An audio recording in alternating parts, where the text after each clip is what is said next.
দিন শেষে যে গলিটা দিয়ে আপনি বাসে আসেন সেই গলিটায় কতগুলো ময়লা থাকে কখনো খেয়াল করে দেখেছেন? দেখেননি। আবার সেই একই গলি থেকে যখন আপনি সকালবেলা অফিসে যান তখন সেই গলিটা কতটা পরিষ্কার থাকে সেটা কখনো খেয়াল করে দেখেছেন? যে একদিন করলেও করতে পারেন, কিন্তু কাজের এত ব্যস্ততা সেই জিনিসটা চোখে পড়ে না। আর এই কে আপনার অগোচরে আপনার জন্য এই রাস্তাটা পরিষ্কার করে দিয়ে যায় সেটা কখনো ভেবে দেখেছেন? মোটেই না, কারণ সেটা ভাবা আপনার আমার কাজ না। কে আপনার আমার বাসার ময়লা নিয়ে যায়? কে আমাদের যে গলি, বাসার নিচে যে গলি যার নিচ থেকে পাইপগুলো যায়, আমাদের ময়লাগুলো যায়, সেই গলিগুলো কারা পরিষ্কার করে দিয়ে যায় সেটা কখনো ভেবে দেখেছেন? এই কাজগুলো যারা করে তাদেরকে আমরা পরিচ্ছন্নতা কর্মী বলে জানি, কিন্তু এর থেকেও আরো একটা আসল পরিচয় তাদের আছে, সেটা হচ্ছে এরা দলিত, সমাজের নিচু স্তরের লোক। এরা আপনার আমার মতো এমন না যে 5টা জায়গায় কাজের জন্য আবেদন করলাম তার মধ্যে থেকে পছন্দেরটা না হোক কিন্তু তার চেয়ে সবচেয়ে যে লোয়েস্ট সেটা হয়েছে। এদের কাছে সেই অপশন নাই। এরা সেই জন্য পরিচ্ছন্নতা কর্মী হয় নাই, এরা সেই জন্য আপনার বাসার ময়লা পরিষ্কার করতে আসে নাই, এরা সেই জন্য আপনার রাস্তা, আপনার গলি, আপনার ময়লা পরিষ্কার করতে আসছে, কারণ এদের কাছে কোনো অপশন নেই। এদের একমাত্র পেশাই হচ্ছে পরিচ্ছন্নতা কর্মী। এদের কাছে কোনো শিক্ষা নেই, এদের কাছে সেই ধরনের কোনো ফ্যাসিলিটি নেই, এদের না আছে ঘরবাড়ি, না আছে কিচ্ছু। তবে হ্যাঁ, এদের একটা পরিচয় আছে, সেটা হচ্ছে নির্বাচনের সময় ভোটার, ভোট।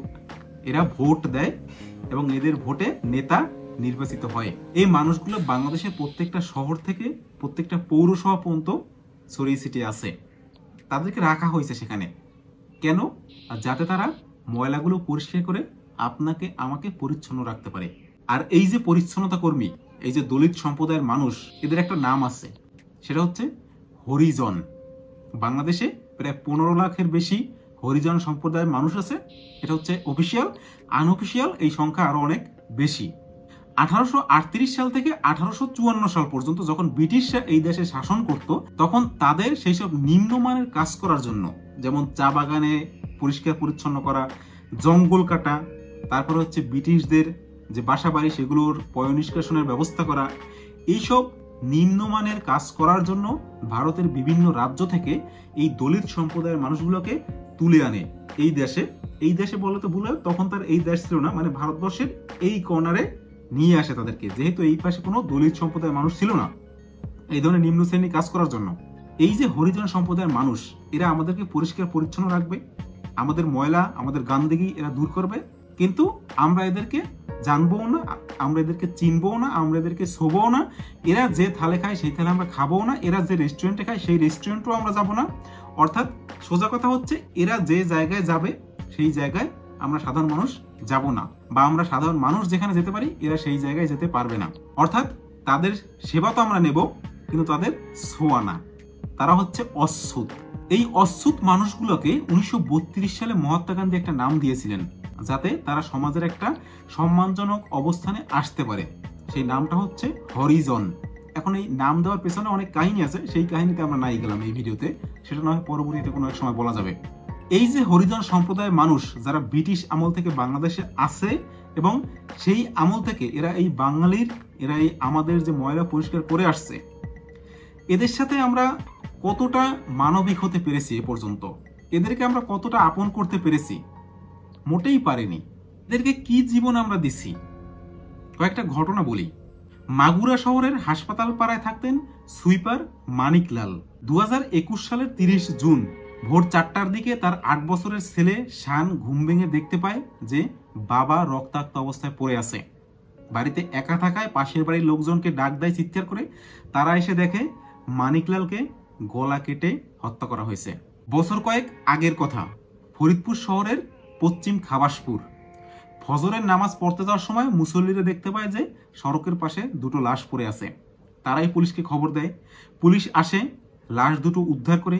যে দুজন খুন হন তারা পরিচ্ছন্নতা কর্মী। একজন মানিক জমদ্দার, যে ওই এলাকার পৌরসভার পরিচ্ছন্নতা কর্মী, আরেকজন হচ্ছে ভরত জমদ্দার, যে নাটোর থেকে গিয়েছিলেন তার ভগ্নিপতি এই মানিক জমদ্দারকে সাহায্য করতে, কারণ তার বোন তার ভাগ্নের অসুস্থতার কারণে কাজে আসতে পারবে না, মানে ঝাড়ু দিতে আসতে পারবে না রাস্তা। এই জন্য বোনের জায়গায় বদলা খাটতে ভরত গিয়েছিল নাটোর থেকে এবং ভগ্নিপতিকে সহায়তা করার জন্য সেই ভোর রাতে তারা দুজনে বের হয় শ্যালক ভগ্নিপতি মিলে রাস্তা পরিষ্কার করার জন্য, এবং সেখানেই তাদের দুজনকে কুপিয়ে হত্যা করা হয়। এই ঘটনার এক সপ্তাহ আগে ওই খাবাসপুর এলাকার স্থানীয় কিছু সন্ত্রাসীরা এই মানিক জমদ্দার এবং তার স্ত্রী টুম্পাকে শাসিয়ে যায় যে তোরা রাত্রে কাজে বের হবি না। মানিক জমদ্দারের খুন হওয়ার পরে তার বাবার কথা অনুযায়ী নিশ্চয়ই তার ছেলে এবং তার ছেলের শ্যালক দুজনেই কোনো অপরাধ ঘটতে দেখে ফেলেছিল এবং তাদের মুখ চাপা দিতেই তাদেরকে হত্যা করা হয়। দেশের সোকল্ড সভ্য নাগরিকদের জন্য যে রাস্তাঘাট সকাল হওয়ার আগেই পরিষ্কার করতে হয়, সেই কাজে রাত বিরাতে বের হতে হয় এই ধরনের পরিচ্ছন্নতা কর্মীদের, এবং সেই কাজে বের হয়ে তারা প্রতিদিন হিসেবে কি পায়? কিছুই না, উল্টো তাদের জীবন দিয়ে আসতে হয়। ফরিদপুরের মানিক, নাটোরের ভরত, মাগুরার মানিক, যে কয়জন পরিচ্ছন্নতা কর্মী খুন হয়েছেন তার মধ্যে বেশিরভাগই ভোর রাতে, না হয় কাক ডাকা ভোরে। আবার দিন দুপুরে যে খুন হয়নি এমনও না।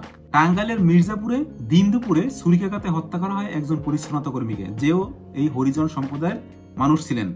এরপরে সিকান্দার লালকে সিলেটের কাস্টঘরের সুইপার কলোনিতে সেই এলাকায় কুপিয়ে হত্যা করা হয় দিন দুপুরে। ঢাকার ওয়ারির পরিচ্ছন্নতা কর্মী তরুণ তাতাল শেষ রাতে একটা অজ্ঞাত গাড়ি এসে তাকে চাপা দিয়ে মেরে ফেলে। ঢাকার কাকরাইল, বংশাল, নীলক্ষেত, খিলক্ষেত, উত্তরা থেকে মাদারীপুর টু পটুয়াখালী, কত হিসাব রাখবে হিসাবের খাতা? লিস্ট অনেক লম্বা। এই যে নামগুলো বলছি এগুলো হচ্ছে হরিজন সম্প্রদায়ের যে পরিচ্ছন্নতা কর্মী আছে তাদের হত্যার লিস্ট। আরো আছে, আমি এই কটা সামনে পাইছি, এই কটা দেখাচ্ছি। না জানি আর কতগুলো আছে যেগুলো রিপোর্টে আসে নাই, যেগুলো কোনো মামলা হয়নি, যেগুলো কোনো খবরের কাগজে আসে নাই। কিন্তু এছাড়াও পরিচ্ছন্নতা কর্মীদের যে হত্যার ঘটনা তার লিস্ট অনেক লম্বা। এদের কর্মক্ষেত্র কতটা অনিরাপদ চিন্তা করে দেখেছেন? আপনি যে রাস্তায় একা রাত্রে বের হন না, আপনার পরিবার নিয়ে বের হন না, সেই রাস্তায় এদেরকে কাজ করতে হয়। অর্থাৎ আপনার কর্মক্ষেত্র হচ্ছে অফিস, যার ভেতরে ঢুকতে প্রথমেই গেটে সিকিউরিটি দিয়ে চেক করানো হয়। আর তারা যেখানে কাজ করে সেটা হচ্ছে সেই রাস্তা যে রাস্তায় আপনি একলা আপনার পরিবার নিয়ে রাতে ভয়তে বের হন না। এদের যে কাজের ক্ষেত্রে যে নিরাপত্তা, এই নিরাপত্তা কে দিবে? কেউ দেয় না। তবে এটা শুধুমাত্র আমাদের দেশের কথা, বাইরের দেশে ঠিকই দেয়। বেশি দূরে যেতে হবে না, ভারতের কেরালায় যখন রাস্তা পরিষ্কার করে পরিচ্ছন্নতা কর্মীরা মধ্যরাতে, তখন পুলিশের গাড়ি তাদের পাহারা দেয়, আর মহিলা পরিচ্ছন্নতা কর্মীদের বাড়ি পৌঁছে দিয়ে আসে পুলিশের গাড়ি। এখন এইসব উদাহরণ দিয়ে আমাদের দেশে লাভ নেই। যে রাস্তায় আপনি আমি ভয়তে যাই না, যেখানে সন্ত্রাসী কর্মকাণ্ড ঘটবে এই আশায়, সেইখানে তারা কাজ করতেছে এবং তারা না চাইতেও অনেক ঘটনার সাক্ষী হয়ে যায়, এবং সেই সাক্ষীদের মুখ বন্ধ করার জন্য এই যে সন্ত্রাসীরা, এরা তাদেরকে মেরে পর্যন্ত ফেলে। মুখ বন্ধ করার জন্য সবচেয়ে সহজ উপায় হচ্ছে এদেরকে মেরে ফেলো, যেহেতু এরা হচ্ছে হরিজন সম্প্রদায়ের পরিচ্ছন্নতা কর্মী। না এদের মামলা কেউ নিবে, আর নিলেও কার বিরুদ্ধে মামলা করবে?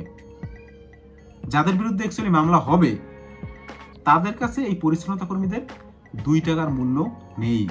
শুধুমাত্র কর্মক্ষেত্রেই যে তাদের নিরাপত্তা নেই এমন না, তাদের, আমি আগেই বলছি, তাদের একটাই পেশা, সেটা হচ্ছে পরিচ্ছন্নতা কর্মী। আর এই পরিচ্ছন্নতা কর্মীর পেশায়ও তাদেরকে বিচ্ছেদের গান গাইতে হচ্ছে। যেমন বাংলাদেশের রেলওয়েতে যে পরিচ্ছন্নতা কর্মীর যে পোস্টগুলো ছিল সেগুলো সবই হচ্ছে এই হরিজন সম্প্রদায়ের মানুষদের। কিন্তু 2016 সালে সেই গণেশ উল্টে যায়। 2016 সালের পশ্চিমাঞ্চলের রেলওয়েতে 121 জন সুইপার নিয়োগ দেওয়া হয়। নিয়োগের সেই সব শর্ত ধারাবাহিকতা উল্লঙ্ঘন করে সেখানে 50 জনের মতো হিন্দু মুসলমান তাদেরকে নিয়োগ দেওয়া হয়। এছাড়াও রেলওয়ের হাসপাতালে 33 জন ক্লিনার নিয়োগ দেওয়ার কথা থাকলেও হরিজন সম্প্রদায়ের, সেখানে 27 জনকেই অন্য সম্প্রদায় মানে হিন্দু মুসলিম এই সম্প্রদায় থেকে নিয়োগ দেওয়া হয়। অর্থাৎ এদের একমাত্র যে পেশা, সেই পেশাও এখন পুরোপুরি তাদের হাতে নাই, সেখান থেকে তাদেরকে কাটছাট করা হচ্ছে। এবং এই যাদেরকে নিয়োগ দেওয়া হচ্ছে এরা কিন্তু পরিচ্ছন্নতা কর্মীর কাজ একজনও করে না, এটা আপনিও জানেন আমিও জানি। এরা মোটামুটি তো শিক্ষিত, এদের টার্গেট হচ্ছে পরের বছর যেন আস্তে আস্তে প্রমোশন পাওয়া যায়, অথবা যদি একদম কাজ করতে হয় তাহলে তাদের জায়গায় অন্য আরেকজনকে বদলা হিসেবে, দিনমজুর হিসেবে সেই কাজ করতে পাঠায়। এবং যে কাজ হরিজন সম্প্রদায়ের মানুষদেরকেই সেই কাজটা করতে হয়, যে কাজটা তার একটা চাকরি হিসেবে পাওয়ার কথা ছিল সেই কাজটা সে করতেছে একজন দিনমজুর হিসেবে। যেহেতু এরা ভূমিহীন, নিজস্ব কোনো বসত ভিটা নাই, সরকারের বিভিন্ন অ্যালটমেন্ট করা জমিতে তারা থাকে, তাই এদেরকে উচ্ছেদ করাটাও ততটাই সহজ।